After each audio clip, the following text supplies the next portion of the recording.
ሰላም ጤና ይስጥልኝ እንደምን አላችሁ እግዚአብሔር ስም የተመሰገነ ይሁን። በመጽሐፍ ቅዱስ ውስጥ እግዚአብሔር በኃይል የለወጣቸው አንዳንድ ምሳሌ ሰዎችን እንመለከታለን። ሳውል ወደ ጳውሎስ የተቀየረው ማለት ነው። በፊት የክርስቲያኖች ብርቱ አሳዳጅ ነበር። በኋላ የአሕዛብ ሚስዮናዊው ሐዋርያዊው ጳውሎስ ወዲያውም እንደ ቅርፊት ያለ ነገር ካይን ወደቀ። ያን ጊዜም አየ፣ ተነስቶም ተጠመቀ። የሐዋርያት ሥራ ምዕራፍ 9 ቁጥር 18 ላይ እንደዚሁም ደግሞ ዘኬዎስ በፊት የተናቀ ግብር ሰብሳቢ፣ ሰዎችን በማጭበርበር የሚታወቅ በኋላ የበደለውን የከፈለ መለገስ የጀመረ።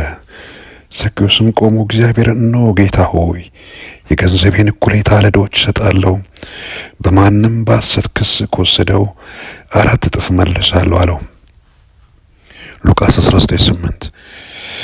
ሌላዋ ደግሞ መግደላዊት ማርያም በፊት በ7 አጋንንት ተቸግራ በኋላ ደግሞ ቀናተኛ ተከታይ የኢየሱስን ትንሣኤ ያወጀች።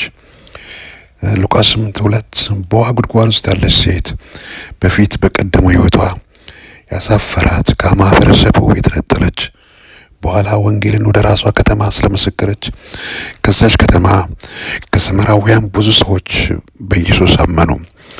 ዮሐንስ 4:39 በመስቀሉ ላይ ያለው ሌባ በፊት ወንጀለኛ ነው፣ በኋላ በኢየሱስ ራሱ ገነትን ቃል ተገባለት። ኢየሱስም ጌታ ሆይ በመንግስት በመጣ ጊዜ አስበኝ አለው። ኢየሱስም እውነት እልሃለሁ ዛሬ ከኔ ጋር በገነት ትሆናለህ አለው። ሉቃስ 23:42።